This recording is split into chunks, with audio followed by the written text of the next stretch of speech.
Hello there guys, welcome to another of my videos. On this video, I am going to be giving you an update on some more transfer news, keeping you up to date of what players are linked with Manchester United. I do this on a regular basis, as you are all aware. So I'm going to be giving you some latest news on Thiago Alcantara from Bayern Munich. Then I'm going to be giving you a bit more additional information on Jadon Sancho from Borussia Dortmund. As you all know, I will be giving you my reaction to Ole Gunnar Solskjaer's press conference later on today ahead of our game against Crystal Palace tomorrow night. I've already given you my preview for the game and I've already given you my starting 11 prediction. So anyway, let's start with the news on Thiago Alcantara from Bayern Munich. So, according to Bild, they have said that Thiago has put his house up for sale because I think he's interested in making a move to the Premier League. Now, reportedly, Thiago is available for around £31 million. I think Bayern Munich are keen on keeping the player, but Thiago does want to leave. Now, Christian Falk has been talking about the Thiago transfer saga, and he's spoken about other transfer sagas as well. I think he's spoken about Kai Havertz. He also spoken about Jude Bellingham quite a few weeks ago, and he actually tends to be reliable. Also to Fabrizio Romano, he's spoken about the Thiago transfer saga. But anyway, Christian Falk did say there's a possibility chance that Thiago could come to Manchester United, but he says Liverpool are still emerged as the favourites to sign him. Now, there were stories coming out quite a few weeks ago saying that Liverpool had agreed to get him for around £31 million. It says that, Liverpool had agreed to pay like £27 million up front with £4 million in add-ons. Now, the stories coming out there's now stories coming out saying that Liverpool are prepared to pay £18 million for him. But I'm actually very sceptical. That's not going to be enough to convince Bayern Munich to offload the player. Now, Thiago's a very, very good player. He's been a long servant at Bayern Munich. This has been now his 7th season with Bayern Munich. He has won a total of 14 major honours with Bayern Munich. His contract with Bayern Munich does expire next year, so probably from a Bayern Munich perspective, they'd rather cash in for him in this summer transfer window rather than letting go on a free transfer next year. Bayern Munich have been in the process of trying to get him a new contract. I think a new offer's been on the table for Thiago since like May, but he has not signed this new deal. Now, Bayern Munich did pay around €25 million for him from Barcelona back in 2013. I think Thiago has made around 150 appearances in the Bundesliga for Munich and scored around 17 goals. He's predominantly a box-to-box midfielder, is Thiago. He's predominantly a box-to-box midfielder, and he's 29 years of age, so he is in his late 20s, but he has still got quite a lot of development in him. I still think he's got at least 3 or 4 years left in him yet. So now we're trying to hijack Liverpool's move for the player, but if Liverpool, are to step up their interest, then, we'll try to get him on the board. So do let me know in the comments below if you would take Thiago at Manchester United. So that's the latest news regarding him. Now, let's give you the latest news regarding Jadon Sancho from Borussia Dortmund. So, reportedly now, this is stemming from the Daily Express.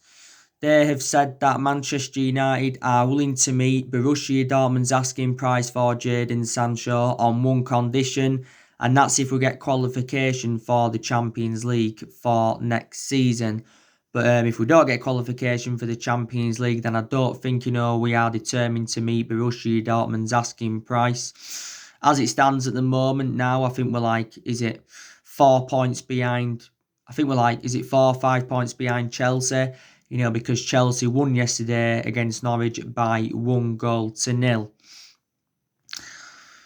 They won by 1-0. And, like I said, we are still in that top four race. We did draw with Southampton recently 2-2, and I was infuriated by that because we missed out on the chance to go third in the Premier League table. But I said, didn't I, in my match reaction, I'm still very, very convinced that we can finish in the top four. We've got 3 games remaining now, and we've obviously now got to win all our 3 remaining games to keep our top 4 ambitions alive. Obviously, we know now that third place is gone for us, so we've got to, focus on getting 4th place. But anyway, revert back to what I said regarding Sancho. Borussia Dortmund have obviously, said that they want around £116 million for Sancho. We've said several times we are not willing to smash our transfer record for him. Now, recently he said that we was only willing to pay £50 million for Jadon Sancho, but we know that's going to be nowhere near enough, to convince Borussia Dortmund to offload him. And it recently said that we've set our limit and we're only willing to pay 60 or 70 million pounds for any player. Now, there were stories coming out regarding Jadon Sancho quite a few weeks ago. I've already updated you on this anyway, and it was stemming from Ian McGarry and Duncan Castles, and they both said that Jadon Sancho has agreed personal terms with Manchester United, and it says he has agreed a 5-year contract with a football club worth around £140,000 a week. But it did say no fee had come to an agreement. Like I said, Borussia Dortmund's asking price has been the stumbling block. There again, though, it did recently say that we've agreed a fee with Borussia Dortmund for Jadon Sancho. Like I said, Fabrizio Romano's spoken about the Jadon Sancho transfer saga quite a few times. He did reveal a while back that we've been working on his contracts for quite some time, and we've also been in negotiations with his agent. It did also say back in February what it said the other week. It said the exact same thing in February, that Jadon Sancho has agreed almost every little detail of the move to Man United. But again, the only thing that the only thing that had not been agreed was the fee. Now, the deadline's already been set, reportedly, like I updated you not so long ago. He said we've got until the 10th of August to get Sancho on the board. If we don't sign him by the 10th of August, Jadon Sancho to Manchester United is off.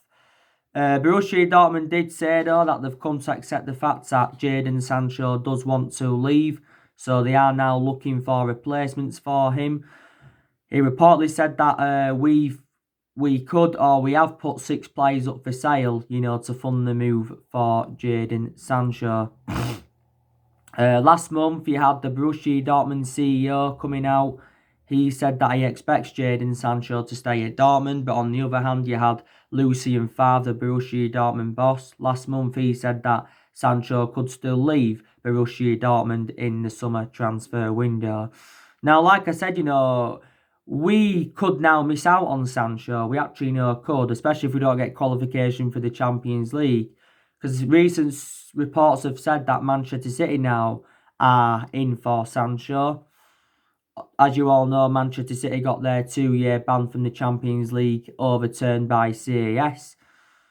So that means City can play in the Champions League next season, because they was originally banned from the Champions League for the next 2 years, because City got fined around 25 million back in February for breaking financial fair play rules.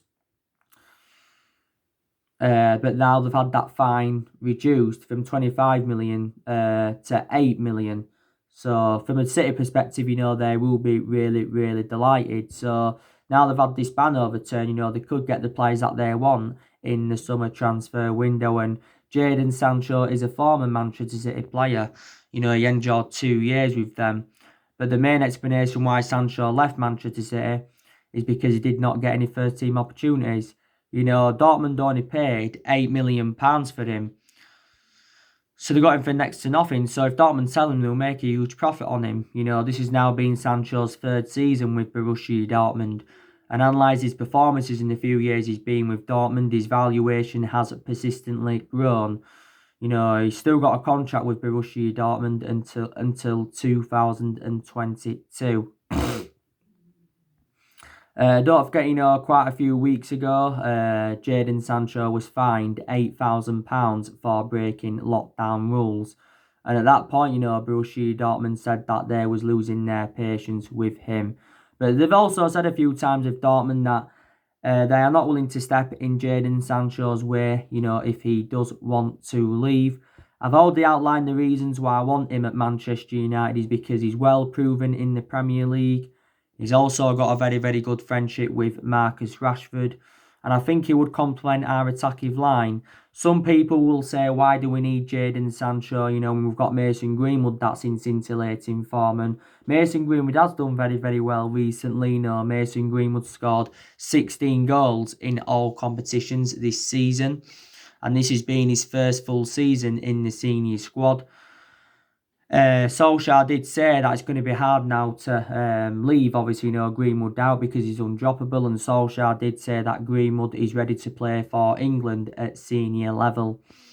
But despite the fact that Greenwood's done well recently, I still think, we need to get Jadon Sancho on the board. This is, what I do believe in.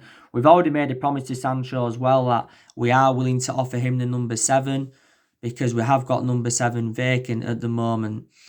And like I said to you, we have had a lot of good number 7s up and down the generations. We've had the likes of Ronaldo, best number 7 we've had, best player we've had in the Premier League era. We had George Best, David Beckham in that number 7. George Best, David Beckham. Eric Cantona at one point we had in that number 7. And I think Jadon Sancho can follow the footsteps of them number 7s that we had. There again, though, we've had some bad number 7s. Sanchez was inconsistent, don't forget. And so too was Memphis Depay. Was Memphis Depay. But yeah, now City are in for him. Chelsea, don't forget, were also in for Sancho at one point because actually, Jadon Sancho was a boyhood Chelsea fan. Liverpool have also been in for the player. We are looking at a few alternatives to Sancho because I will make an admission, these much cheaper solutions in Jadon Sancho. Recently, we've been looking at Ousmane Dembele. We've been looking at Ousmane Dembele from Barcelona. We've also been looking at Ferran Torres from Valencia. So, yeah. So, anyway, that's the breaking news on Jadon Sancho. Solskjaer, don't forget, recently made an exciting transfer prediction. And he says that Man United are attractive for any young players. So he says any young player would be determined to come to Manchester United. Like I've said, we've got a lot of young players on our agenda. There's already 2 young players that have turned down moves to Manchester United. And that was Erling Haaland back in January. It's a shame that we didn't get Erling Haaland because, he would have been an Ole Gunnar Solskjaer type signing. And also to Jude Bellingham, he's rejected a move to Manchester United as well. Solskjaer's already confirmed his transfer priorities and he's told Ed Woodward, the 3 positions he wants to strengthen up. He said to Ed Woodward that he wants to recommend a striker in. He wants to recommend a right winger in. And I think he's also looking to recommend a centre-half in because there's still deficiencies in the squad that do need to be addressed. Now, like I said, there's a lot of uncertainty regarding the summer transfer window. Solskjaer did say a couple of weeks ago he's unsure what our transfer budget will be because of the financial impact of the coronavirus pandemic.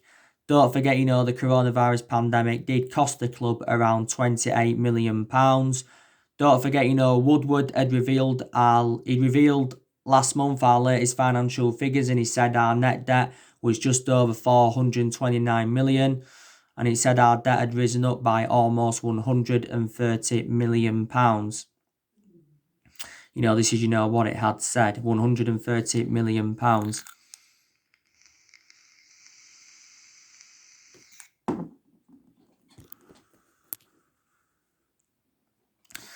So there is a lot of uncertainty regarding the summer transfer window.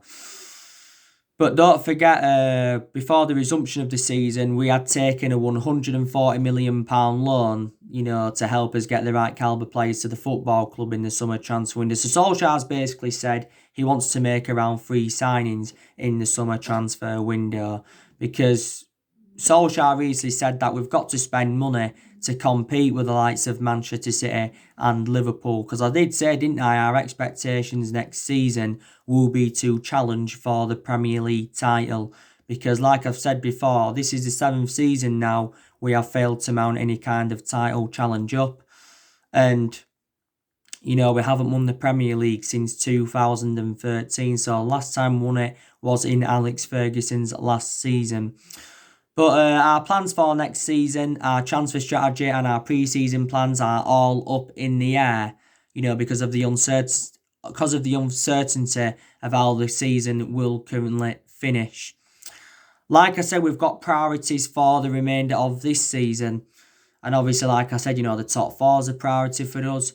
The FA Cup and the Europa League are 2 priorities for us, because that's a chance for us getting some silverware on the board.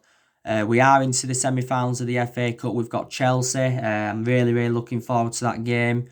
We're more or less into the last day of the Europa League, because we are 5-0 up against Lask from the first leg. As you all know, the quarter-final draw of the Europa League has already been done. I did that video the other day. But we've not yet won out in terms of silverware under Solskjaer. And, we've actually not lacked silverware for the last 7 years. We've only won 3 trophies since the Ferguson era. And that was, the FA Cup under Louis van Gaal back in 2016, and, the Europa League and the League Cup under Jose Mourinho back in 2017.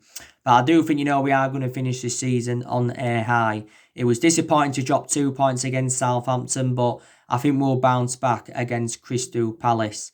We are now unbeaten in 18 games in all competitions, and we're unbeaten in our last 10 league games. And this is our best vein of form since Solskjaer was the interim manager.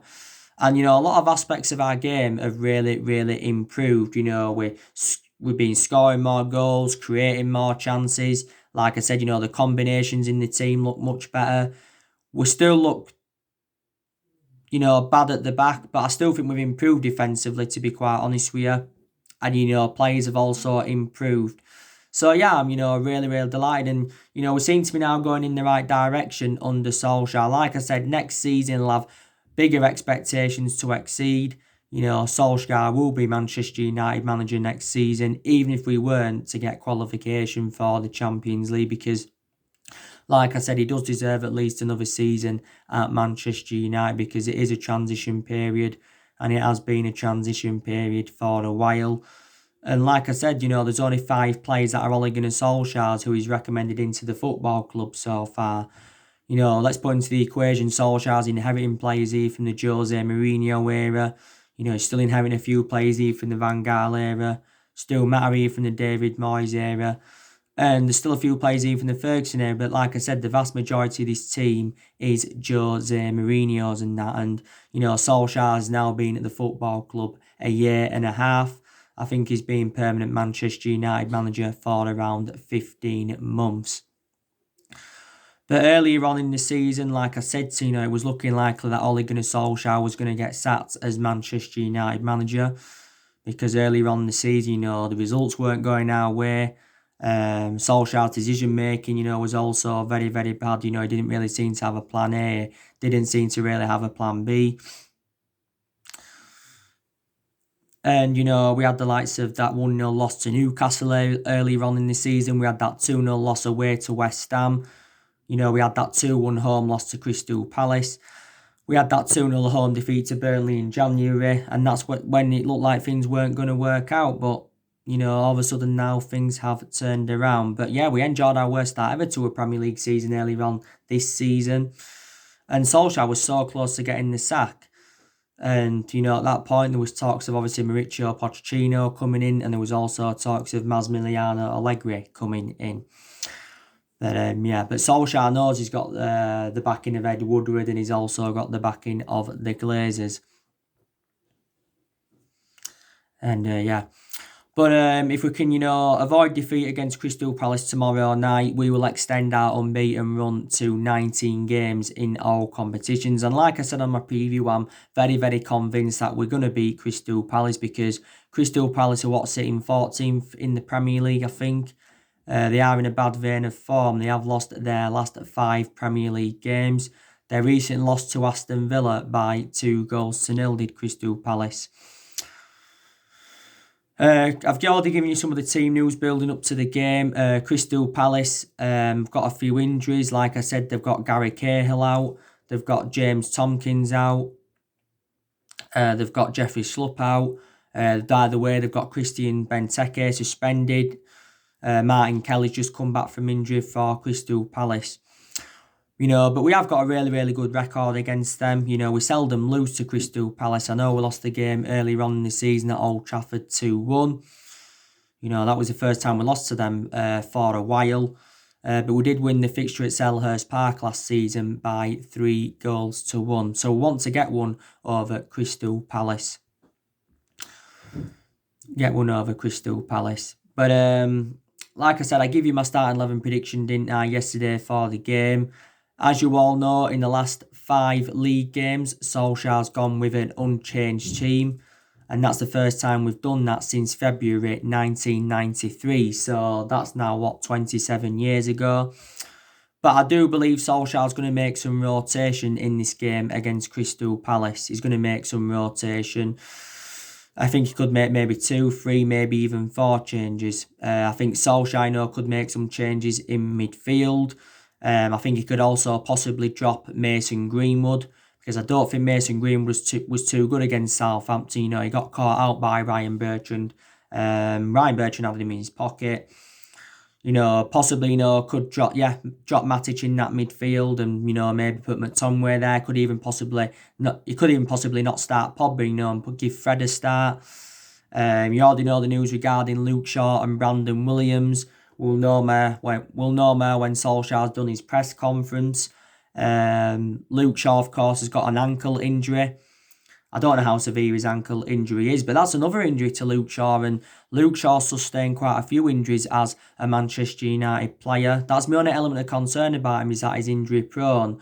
Don't forget, Luke Shaw missed the first part of the season with injury. Also, too, Brandon Williams, he's got a concussion.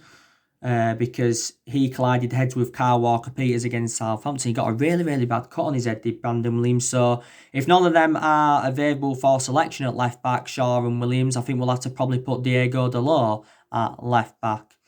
So I do believe that Solskjaer is going to make some rotation in this game. Like I said, we are going to get rid of players in the summer transfer window. I think we are looking to get rid of at least 5, maybe even 6 players in the summer transfer window. So we are going to generate money that way. Obviously, we're looking to get rid of Phil Jones. Also looking to get rid of Smalling and Rojo on permanent transfers. Smalling's out on loan with Rome at the moment. Rojo is out on loan at Estudiantes. Also, too, looking to get rid of Jesse Lingard and Andres Pereira. I'm very, very hopeful that we can get rid of Alexis Sanchez on a permanent transfer.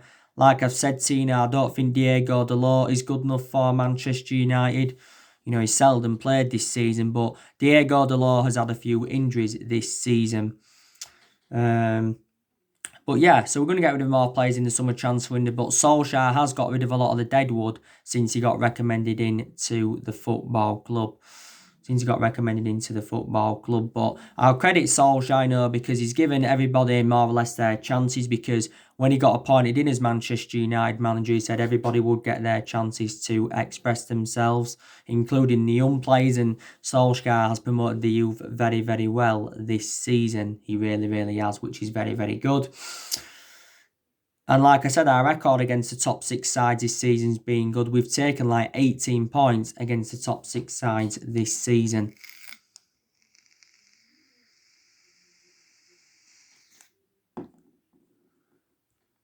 And another good thing regarding Solskjaer is that he has gained more managerial experience, reflecting how long he's been with us.